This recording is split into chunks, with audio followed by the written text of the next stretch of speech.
Excellent. How are you doing? Hello, I'm not too bad, how are you? I'm alright. Did you say your name was Amanda? It is, yes. Do you know the issues that we've got? I don't know the full issue. I know it's regarding your terms and conditions. It's not regarding my terms and conditions, it's regarding all the terms and conditions for all of the customers that have ever applied for an Aqua card on your website, at least in the current layout. Okay. Okay. Now, I'll go through it one thing at a time. So I applied for an Aqua card, got the Aqua card, went through your application process online, ticked all the boxes I had to tick, you know, and was accepted and got a card. Great, fabulous. Then what I did is I contacted you guys and I asked for a copy of the credit agreement just to check it was the same as the one online. It was sent to me. It was clauses 1 to 9 that I agreed to online. Signature of customer and signed on behalf of NEWDAY, and had the IP address and all the information on it, and that was all good. One interesting point was that the box that says signed on behalf of NEWDAY was ticked 2 seconds after I apparently signed it, but on the screen that didn't happen. Right, okay. There's no reference to that box ever being ticked on screen. So I don't know how that happened 2 seconds after I ticked it, and again, we have evidence of that. So it looks as if this document had been changed after the issue, you know, after it had been agreed to, or after the customer had signed it, because it's impossible for that to have been ticked 2 seconds. Anyway, we got the first copy of this agreement, and as I say, it was identical to the one online, and I really couldn't believe my luck, so I rang up again and I queried this to verify it, and I got sent another copy of the same thing, and it was identical. And I said, in that case, you can't issue credit based on this contract. Do you know the contract I'm on about, the first 9 clauses that people agree to on the website? I do know the ones you're talking about, yes. Okay. Well, it goes to from 1 to 9. In one of the clauses, I think it's in, which clause was it now? In clause 1 it mentions clause 18.2, and in clause 3.3 it mentions clause 18.3, but they're not shown online, and there's no mention of them. You don't see that online. Right, okay. And now when I asked for a copy of it, they weren't sent, nor were they sent with the card or anything like that. All we got with the card was a leaflet that said welcome to credit. Okay. And now in clause 6 it states that you can withdraw after receiving your agreement with your card. Okay. And that didn't happen. And then I noticed that in clause 8 it says you can end this agreement by giving notice, and that this will take effect when notice is received by us. But it doesn't say anything about outstanding balances, doesn't say anything about interest accruing once the agreement's ended, doesn't say anything about payments being added if the agreement's ended, or anything like that. And there's no reference to a clause that does. You see? Okay. So I thought, well, that's a bit weird. That can't be right. So I rang again and I said, this can't be right. And then eventually it was turned into a complaint, and it wasn't a complaint, it was an inquiry.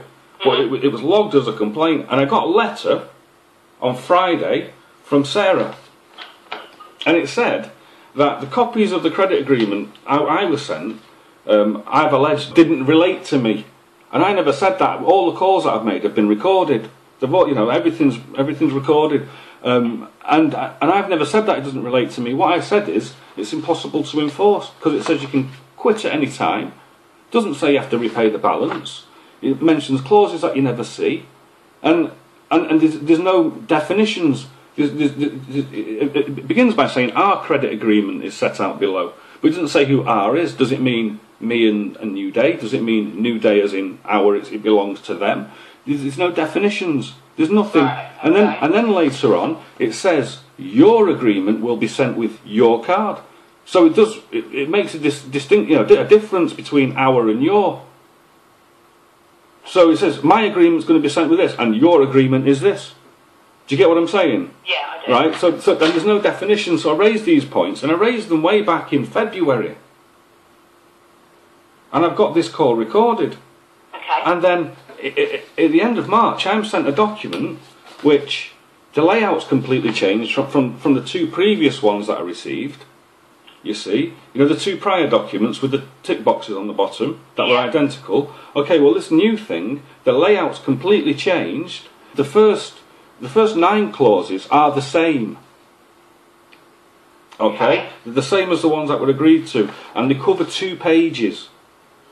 And then at the bottom of clause 9.4, where the signature boxes are, on the 2 previous ones, there's nothing. There's just space. There's about a third of a page of space. And then it moves on to a 3rd page, and then the layout completely changes of the document.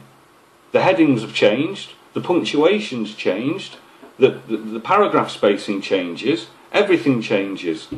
Okay? It's almost as if it could be alleged that it's 2 documents that have been put together, because there's very obvious flaws in the way it's been done and in the way it's presented.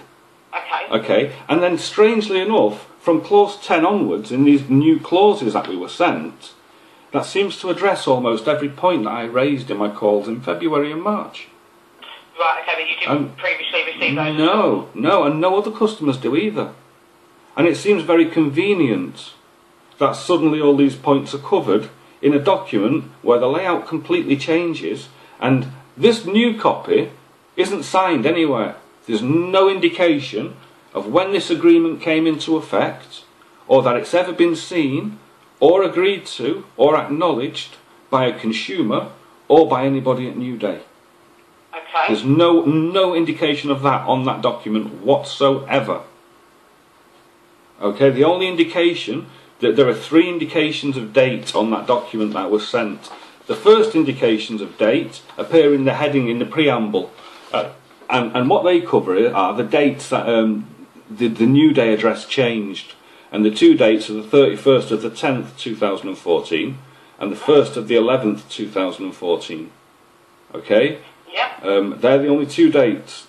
Okay? And then the other date that appears on this document is right at the bottom of each page, and the date is the 1st of March 2013. Okay. Now, interestingly, this account that it's supposed to reference is less than 12 months old.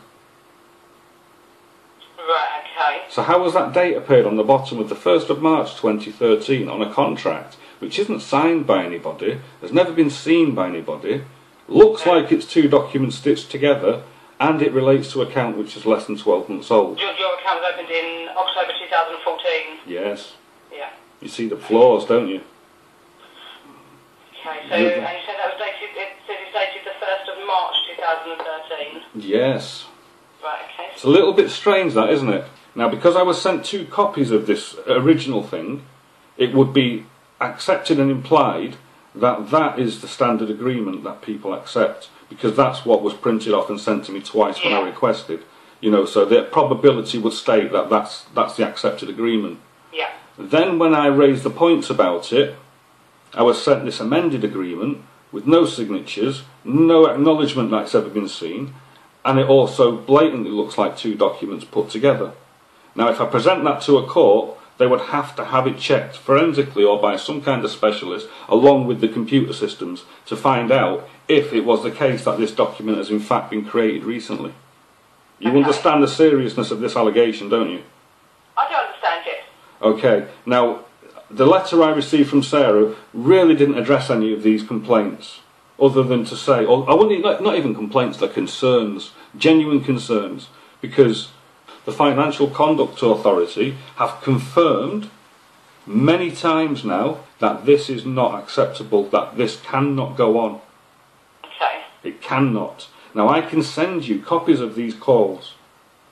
It's very obvious from the information and from the calls that I've made and received so far that NEWDAY as a corporation and NEWDAY cards, who I think provide the financing or something, are operating in a fraudulent manner. I guarantee NEWDAY are going to be inundated with requests for credit agreements, and if all you can produce is what's been produced to me, and it's obvious that credit's been issued on this basis for a long time, then it's unfortunately going to be extremely embarrassing. Okay. Well, I leave the office at 3:30 today, so are you happy for me to take this away today? And I will contact you just before 3:30 this afternoon. Yeah, that's not a problem. Is that okay? That's absolutely fine. Okay, let me just double check the contact number we've got for you. I've got a mobile number ending 282, is that correct? Yeah, that's correct. And that's the number to contact you on this afternoon? Yep. Okay, well, I will be calling you between 3 and 3:30 this afternoon. Okay. I'm going to take this away and speak to head office now, and then I will call you with an update this afternoon, Mr. Gray.